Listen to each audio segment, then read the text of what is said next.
Bismillahirrahmanirrahim. Assalamualaikum warahmatullahi wabarakatuh.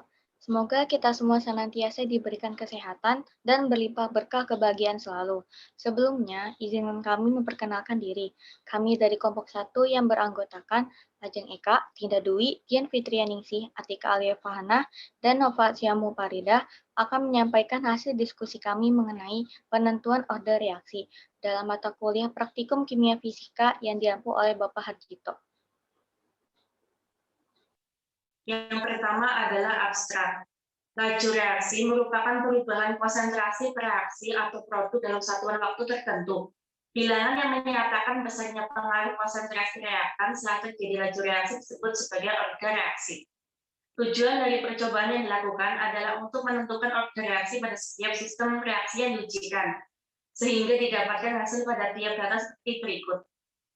Pada percobaan 1 diperoleh nilai energi aktivasi sebesar 3,443 dengan sudut alfa 88,634 derajat dan M sebesar 2,6995 yang menunjukkan order 2. Pada percobaan 2 diperoleh nilai K sebesar 0,0469 sehingga nilai order reaksi yang didapat adalah order 1. Lalu pada percobaan 3 laju reaksi tidak dipengaruhi oleh konsentrasi reaktan yang menandakan bahwa order reaksi adalah order 0. Selanjutnya yaitu kajian teori. Pada laju reaksi berkaitan dengan waktu perubahan di mana terdapat reaksi dan hasil reaksi. Kemudian ditentukan melalui percobaan. Laju reaksi dipengaruhi oleh konsentrasi reaksi, luas permukaan, katalis, dan suhu. Pada konsentrasi reaksi menentukan konsentrasi reaksi. Pada katalis membentuk senyawa antara dan mengadakan absorpsi. Yang selanjutnya yaitu prosedur kerja. Untuk prosedur kerja yang pertama yaitu memilih salah satu konsentrasi Na2S2O3 dan H2SO4 yaitu masing-masing 0,1 molar. Selanjutnya menyiapkan 6 buah tabung reaksi dan 3 buah tabung diisi dengan Na2S2O3 dan 3 buah tabung reaksi lainnya diisi dengan H2SO4. Selanjutnya memasukkan sepasang tabung reaksi ke dalam gelas piala yang berisi air dingin beberapa menit dan dicatat suhunya. Selanjutnya, menyampurkan isi kedua tabung tersebut dan bersamaan bercampurnya.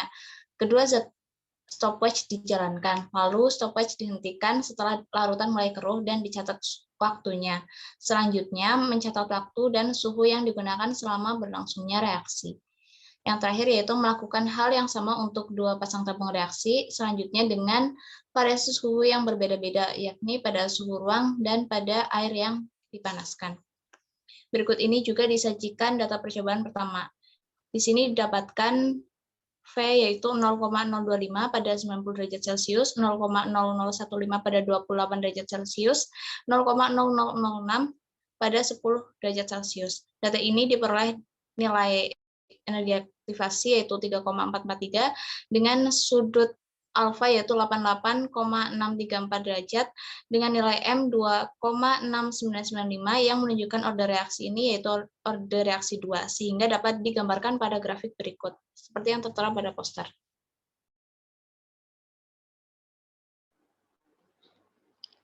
Selanjutnya adalah prosedur kerja yang kedua, yaitu menyiapkan alat dan bahan yang dibutuhkan, memasukkan larutan natrium tiosulfat sebanyak 50 ml ke dalam gelas ukur alas datar, lalu meletakkan gelas ukur tepat di atas tanda silang hitam yang telah dibuat di kertas putih, kemudian menambahkan larutan HCl sebanyak 2 ml ke dalam larutan tersebut, lalu menyalakan stopwatch tepat saat penambahan larutan HCl, kemudian mengaduk larutan hingga rata.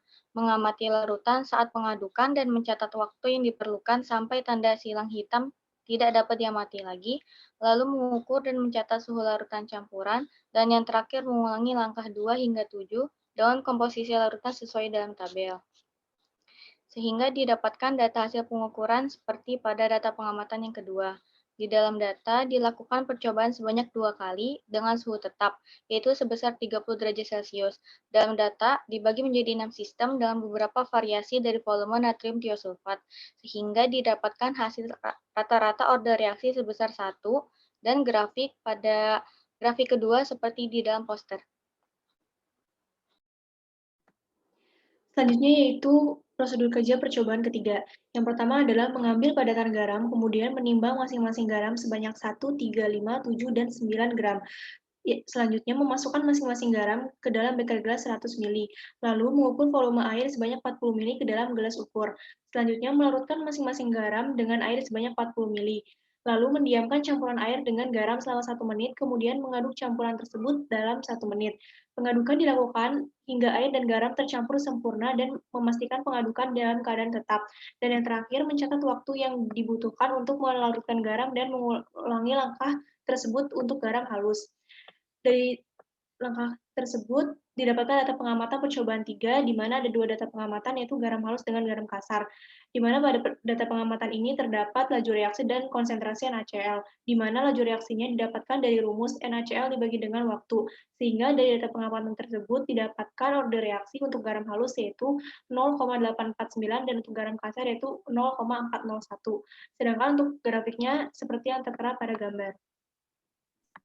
Yang terakhir, kesimpulan. Berdasarkan percobaan yang telah dilakukan, dapat disimpulkan bahwa order reaksi dapat ditentukan berdasarkan dari percobaan dengan menggunakan persamaan umum laju reaksi. Hasil yang didapatkan dari ketiga percobaan berturut-turut adalah orde 2, orde 1, dan orde 0. Selanjutnya saya kembalikan ke Ajeng. Sekian prestasi dari kelompok kami. Mohon maaf apabila ada kesalahan. Wassalamualaikum warahmatullahi wabarakatuh.